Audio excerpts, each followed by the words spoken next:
আসসালামু আলাইকুম। আমি নাজিমাস রেসিপিতে আপনাদের সকলকে স্বাগত। সারাদিন রোজা রাখার পর ঠান্ডা ঠান্ডা কোনো ডেজার্ট হলে খেতে সকলেরই ভালো লাগে। এমনিতেও আমরা সন্ধ্যেবেলা ইফতারে সবাই ফ্রুটস খাই, তো এইভাবে যদি ফ্রুটসটা কাস্টার্ড দিয়ে রেডি করা হয় ঠান্ডা ঠান্ডা খেতে কিন্তু দারুণ লাগবে। ছোট বড় সকলেরই খেতে খুবই ভালো লাগবে। রোজ রোজ একই রকম খাবার খেতে ভালো লাগে না, এইভাবে যদি এই ডেজার্টটা একদিন তৈরি করে খেয়ে দেখেন, খেতে খুবই ভালো লাগবে। আসুন তাহলে দেখে নিই কীভাবে বানায় এই ফ্রুট কাস্টার্ড।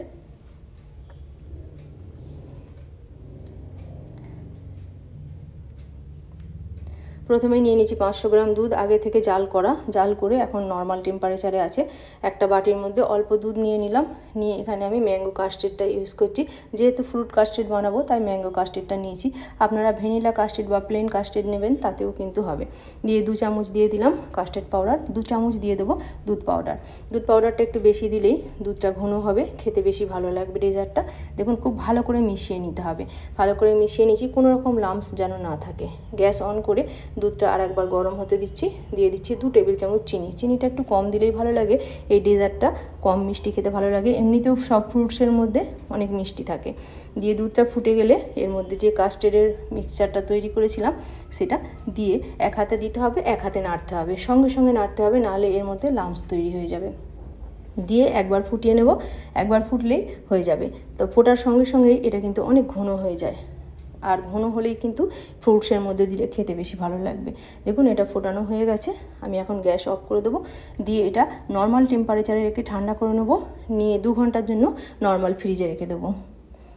এই ঠান্ডা ডেজার্টটা খাওয়ার জন্যই বেশি ভালো লাগে, তো এটা সম্পূর্ণ ঠান্ডা করে নিতে হবে ফ্রিজে রেখে। আপনারা সকালে তৈরি করে রেখে সন্ধ্যেবেলা ইফতারেও সার্ভ করতে পারেন। নিয়েছি স্ট্রবেরি, বেদানা, কলা, আপেল, আঙুর আর ড্রাই ফ্রুটসের মধ্যে নিয়েছি কাজু বাদাম আর পেস্তা। আপনারা আপনাদের পছন্দ মতো ফ্রুটসগুলো নিয়ে নেবেন।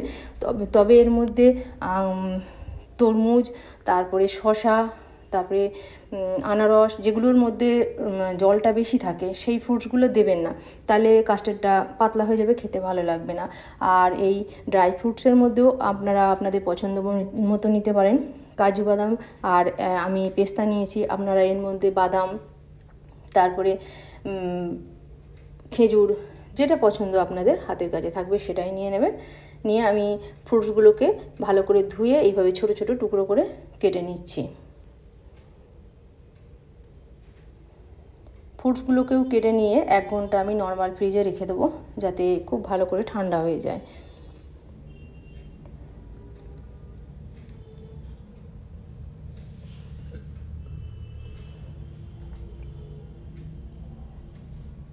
খেতে কিন্তু খুবই ভালো লাগে।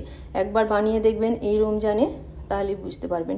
আর একবার দেখলেই কিন্তু এটা বানানো যায়, এটা ভীষণই সহজ। দেখুন এগুলো সব কাটা হয়ে গেছে, আমি এখন 1 ঘন্টার জন্য ফ্রিজের মধ্যে রেখে দিচ্ছি। এদিকে কাস্টার্ডটাও 2 ঘন্টা হয়ে গেছে ফ্রিজে রাখা ছিল, একদম ঠান্ডা হয়ে গেছে। আর ফ্রুটসগুলো 1 ঘন্টা হয়ে গেছে ফ্রিজে রেখেছিলাম, এগুলো বার করে এবার আমি রেডি করে নেব। যতটুকু প্রয়োজন ততটুকুই রেডি করবেন, বাকিটা রেখে দেবেন। একসঙ্গে সবটা না রেডি করে প্রয়োজন মতো রেডি করলেই হবে। আমি অর্ধেকটা নিয়ে নিলাম, নিয়ে এর মধ্যে ফ্রুটসগুলো দিয়ে দেব।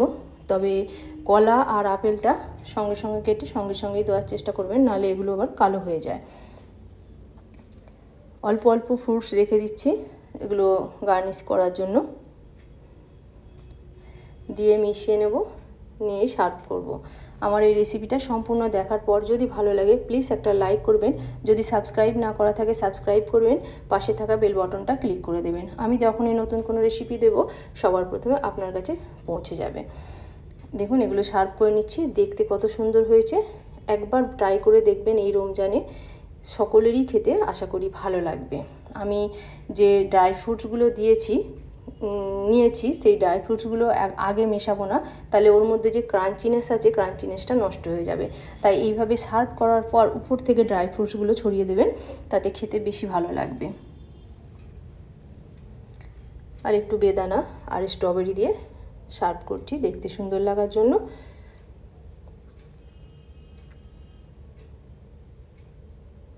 আবার অন্য কোনো দিন অন্য কোনো রেসিপি নিয়ে হাজির হব। সকলে সুস্থ থাকুন, ভালো থাকুন। রেসিপিটা দেখার জন্য ধন্যবাদ।